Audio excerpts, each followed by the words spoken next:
রঘু কৃষক তার জমিতে প্রতি বছর অন্য সব সবজির তুলনায় আলুই বেশি চাষ করত। আর প্রতিবার তার আলু চাষে বাম্পার ফলনও হতো। বাজারের সেরা আলু রঘু কৃষকের জমিতেই ফলতো।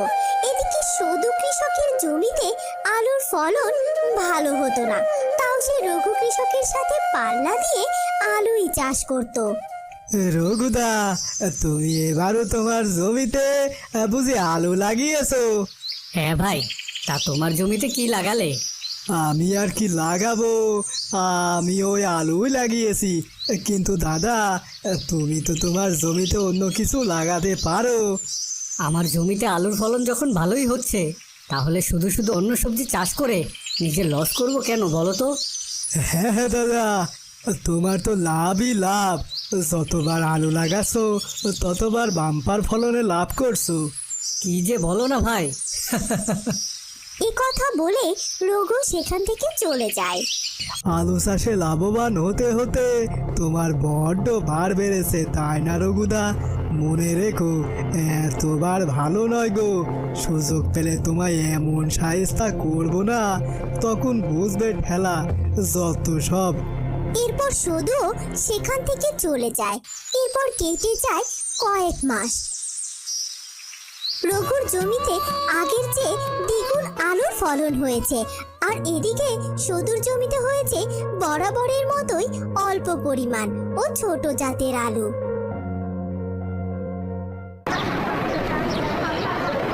আলু কত করে কিলো গো দাদা? এই তো দাদা, মাত্র 10 টাকা কিলো। কত কিলো দেবো দাদা? বিন্দু বিন্দু আলু কিনে 10 টাকা করে, রঘুর 20 টাকা কিলো আলু কেনাই ভালো গো। এরপর লোকটি রঘুর দোকানে চলে যায়। রঘুর দোকানে সবাই আলু কিনতে ভিড় জমায়, আর সদুর আলু ছোট হওয়ায় অল্প দামেও তা কেউ কিনতে চায় না। এসব দেখে সদু তো রেগে মেগে বাড়িতে চলে যায়।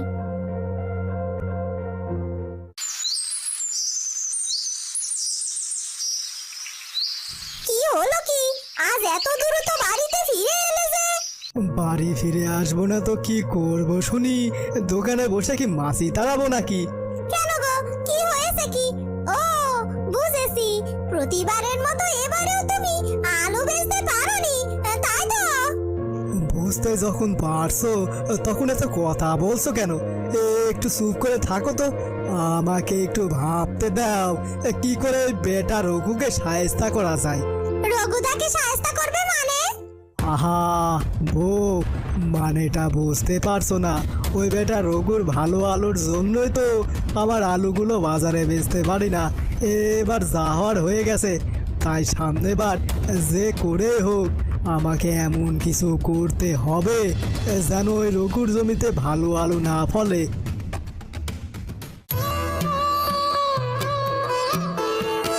বউ, এই দেখো কত বাজার করে এনেছি।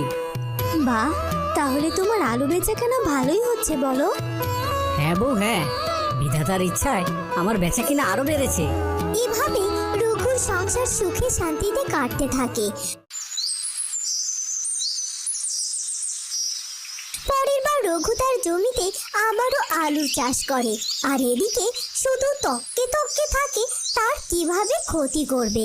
একদিন কি গো রঘুদা, কি করছো কি? এবারও আলু লাগাচ্ছ নাকি তোমার জমিতে? হ্যাঁ ভাই, দেখোই না আলুর গাছগুলোর সাথে সাথে আগাছাগুলো কেমন বেড়েছে, তাই জমিতে আগাছাগুলোকে পরিষ্কার করছি। তা তোমাকে আজ এমন খুশি খুশি লাগছে কেন?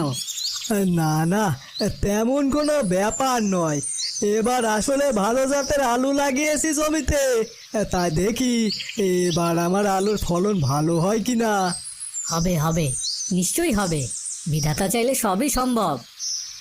ঠিক আছে দাদা, আমি এখন আসি তাহলে। এ কথা বলে সদু সেখান থেকে চলে যায়, আর রঘু তার কাজ করতে থাকে। কাজ শেষে সে তার বাড়িতে চলে যায়।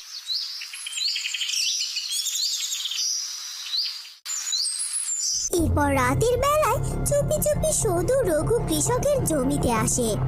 সদু রঘু কৃষকের জমিতে আসে এবং সে রঘুর জমিতে জমির সব আলু গাছগুলোকে উপড়ে রেখে যায়।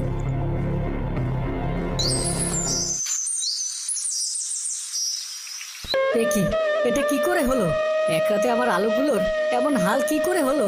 আমি তো কালই আগাছা পরিষ্কার করে রেখে গিয়েছিলাম। হায় হায় হায় হায়, এখন আমার কি হবে?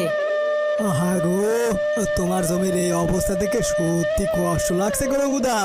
কি করবে, এবারের মতো তো আর কিছু করার নেই, তাই না? কে বলেছে কিছু করার নেই? কি বউ, তুমি এখানে? হ্যাঁ, আমি তো খবর পেয়ে চলে এলাম, জানতাম তুমি ভেঙে পড়বে।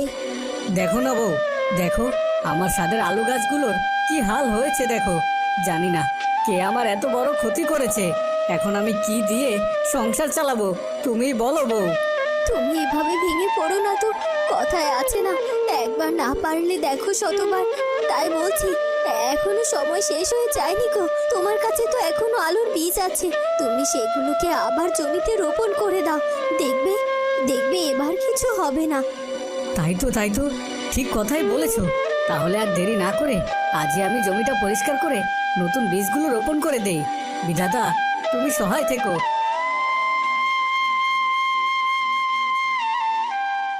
এরপর রঘু তার স্ত্রীর কথা অনুযায়ী আবারও জমিতে নতুন বীজ লাগিয়ে দেয়। এসব দেখে শুধু হিংসায় জ্বলে পড়ে যেতে থাকে।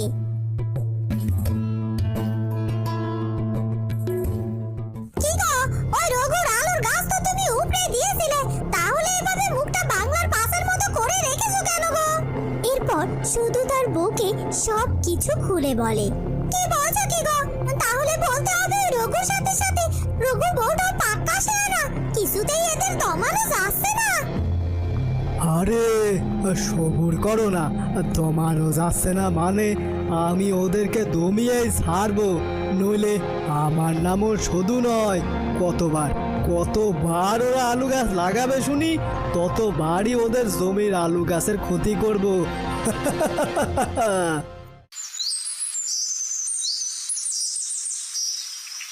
এরপর রঘু নতুন করে লাগানো আলু গাছগুলো বড় হয়ে ওঠে, আর শুধু আবারও সে গাছগুলোর ক্ষতি করতে রাতের আধারে চুপি চুপি গিয়ে ক্ষতিকর ঔষধ দিয়ে আসে।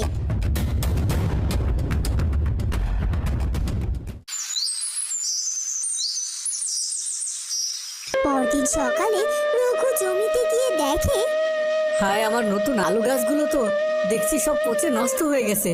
এটা তো হওয়ার কথা না। আমি তো রোজ গাছগুলোর যত্ন নিচ্ছি। হে বিধাতা, কেন বারবার এমন বিপদে ফেলছো তুমি? ঠিক আছে, আমি তবুও হাল ছাড়বো না। আমি আবারও আলুর বীজ রোপণ করব।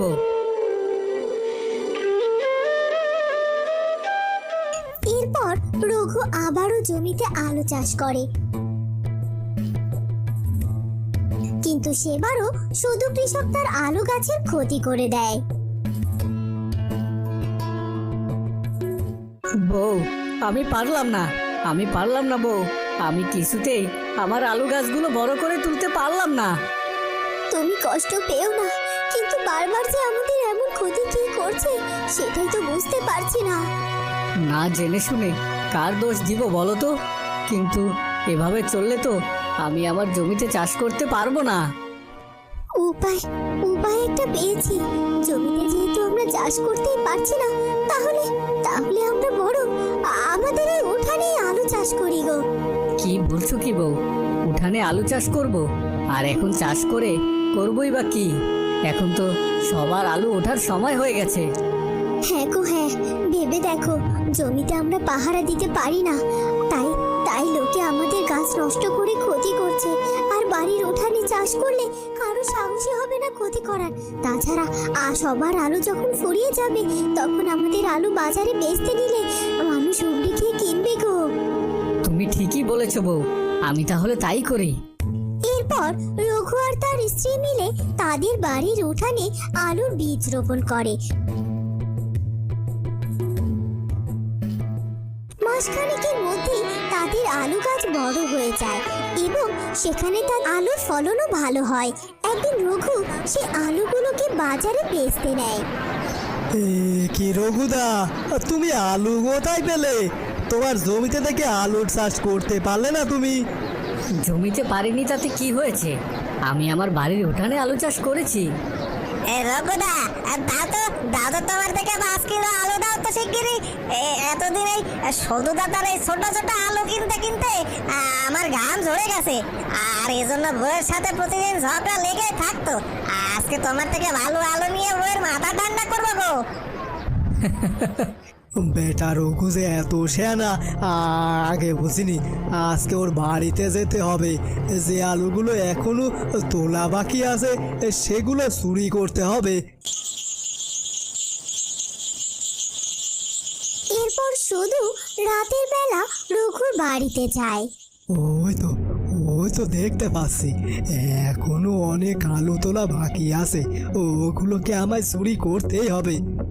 এ কথা বলে শুধু রঘুর আলু গাছগুলো তুলতে শুরু করে। আলু তো তুললাম, কিন্তু এত আলু আমি নিব কিসে করে? যাই যাই দেখি, কোনো একটা ব্যবস্থা অথবা বস্তা খুঁজে নিয়ে আসি।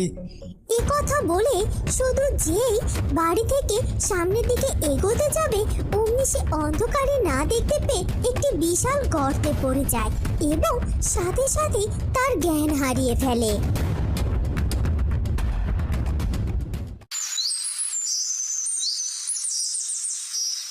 হায় হায় হায় হায়, এ কি, আমার আলুগুলোকে কে তুলেছে?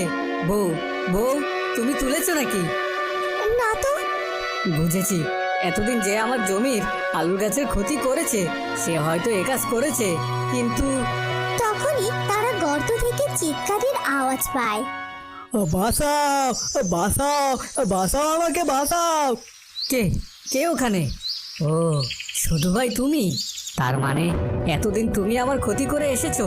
ছি ছি ছি ছি, শুধুদা, এক্ষুনি আমি লোক ডেকে তোমার পর্দা ফাঁস করে দেব। না না রঘুদা, আমি অন্যায় করেছি, আমার ভুল হয়ে গেছে, আমি আমার ভুল বুঝতে পেরেছি। পরের জন্য কুয়ো খুললে সে কুয়ো নিজেকেই পড়তে হয়। এখন আমি বুঝতে পেরেছি গো দাদা, আমায় তুমি ক্ষমা করে দাও। দয়া করে লোক ডেকো না, দয়া করে আমাকে গর্ত থেকে উঠাও রঘুদা।